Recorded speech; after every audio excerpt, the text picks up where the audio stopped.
Meron po tayong tatawagin. Meron po tayong pinagpala rito. Amen. Na nais kang i-share ang kanyang testimony sa aking Panginoon. Amen. Tinatawag ko po si Sis Maria Luisa Paxial. Wow.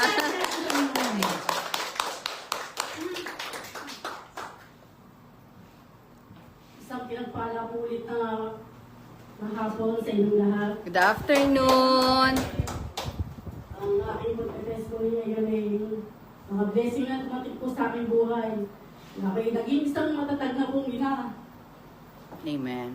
Almost 27 years po ako nag-iisa sa buhay na binuhay ko po yung aking anak. Sa tulong po ng Panginoon, napakadami na po yun. Amen. Ako po yung nagpapasalamat sa aking kaibigan na si May sa pag-guide ko ito. Bali pa 2 beses na po ng anniversary po na Saturday.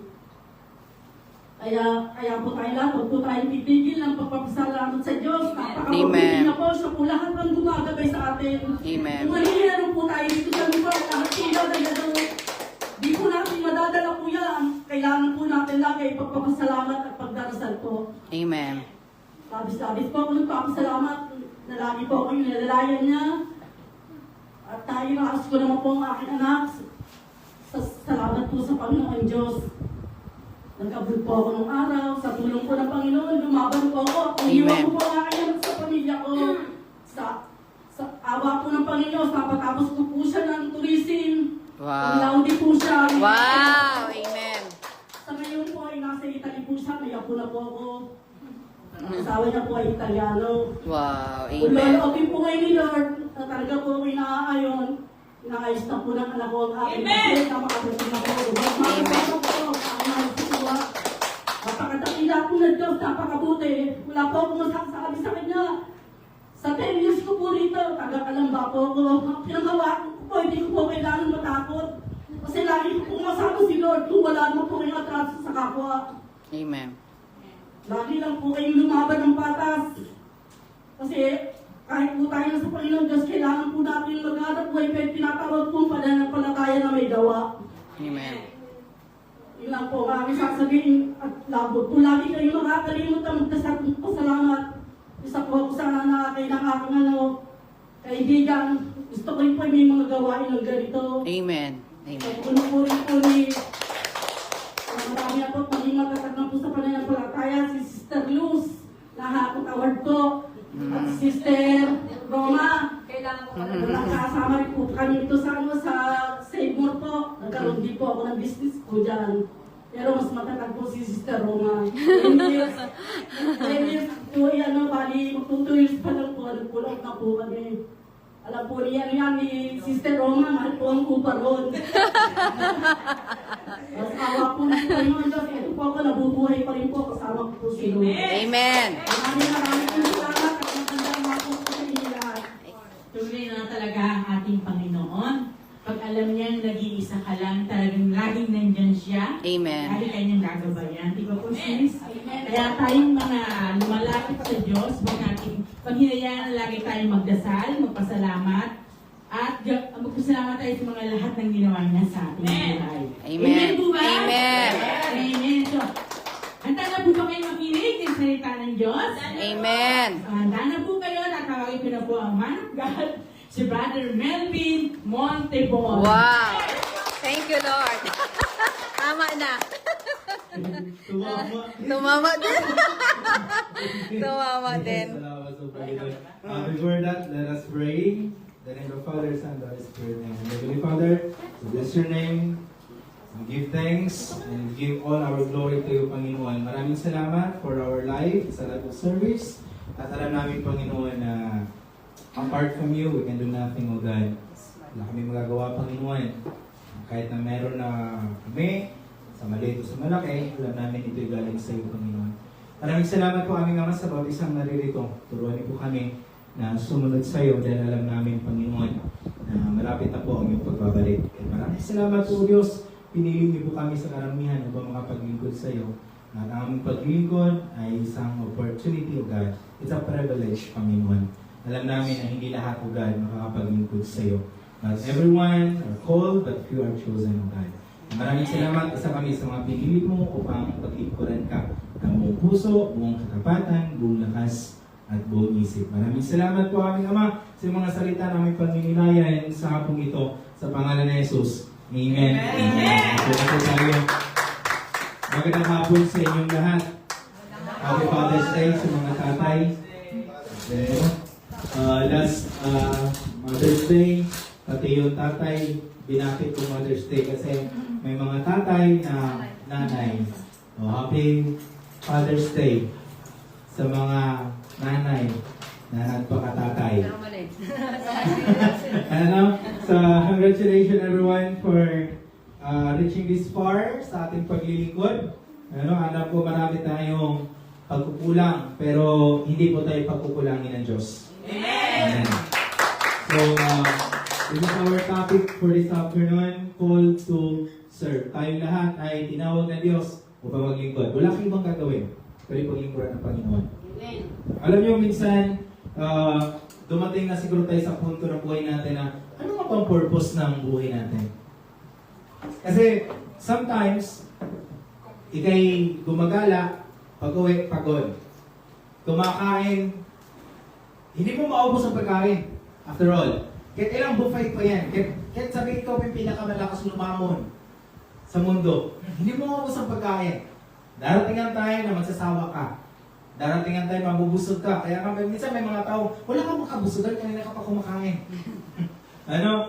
Kaya even those person, kahit yung mga taong yon, magsasawa at magsasawa pa rin.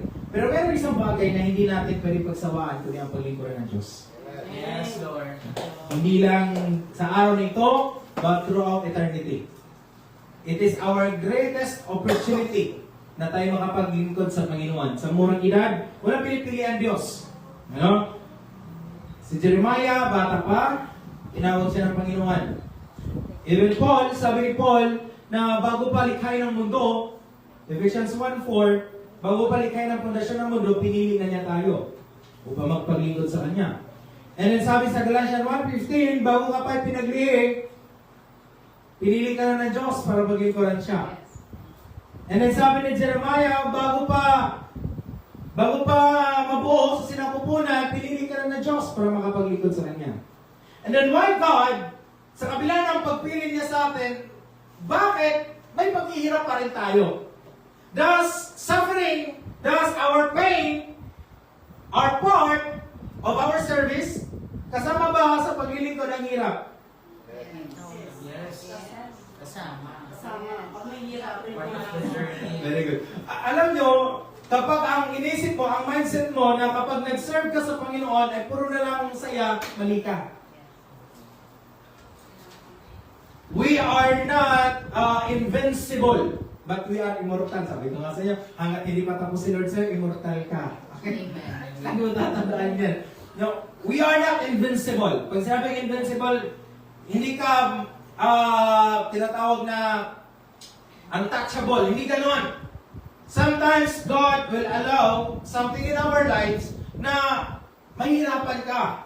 Magkakasakit ka, masasaktan ka, mahihirapan ka, mabibigatan ka. But lahat ng yon ay parte lamang ng ating paglilingkod sa Diyos. Kasi nasa Panginoon ka man o wala, makakaranas ka ng hirap. Am I correct? Amen. Nasa Panginoon ka man o wala, makakaranas ka ng kabigatian. Kapag nasa mundo ka, does your family loved ones lilisan? Yes! Pero kapag nasa gawain ka, lilisan din ang family? Yes! But the assurance there, kahit na iwanan tayo ng ating pamilya dito sa mundo, as long as sila nakakilala sa Panginoon, pagdating natin sa langit, reunion pa rin tayo. Hello? Yes. That's the advantage. Kaya tayo, called to serve. 1 Peter chapter 4, verse 10. Ano sabi? Nababasa niyo po ba? Yes. Okay, mas maganda pag may nababasa, ano? Each of you, hindi pang maparamihan na, each of you should use whatever gift you have received to serve others as faithful stewards of God's grace. Marunong kang kumanta? Good. Gamitin mo yan para sa Panginoon. Marunong kang sumayaw? Good. Gamitin mo yan para sa Panginoon. Wala kang ibang paglalaanan ng talento mo maliban sa Diyos. Bakit? Siya ang nagbigay, siya din ang kukuha. Hindi ako galit sa inyo, ha? Ayun, galit na naman si Brother. So each of you should use whatever gift you have received to serve others as faithful stewards of God's grace. Ano po yung Tagalog ng stewards? Stewardess, ha? Pag sinabi namin stewards, hindi yan basta taga-pamahala, but katiwala. Nakatiwala. Ano talaga mo? Katiwala, katiwaldas. Katiwala. Hindi katiwala. Sino dito mapagkakatiwalaan sa pera? Lahat. Basta dati mga bata, hindi nagtatasay kami. So sabi ko, lahat tayo ay tapat na katiwala sa Panginoon. Pag sinabing tapat sa katiwala, kahit hindi ka ganun kagaling tumugtog, be faithful na nandito ka sa gawain. Yes. Amen. Bakit? Ang Diyos ang magpapalago sa iyo. Hindi ka masyadong marunong kumanta, be faithful sa gawain. Ang Diyos ang mag-i-improve sa iyo. Amen. Amen po ba? Hindi ka masyadong marunong mag-pray, be faithful sa gawain. Bakit? Si Lord ang magtuturo ng tamang panalangin. Hello? Walang mangyayari sa buhay mo kapag sa labas ka.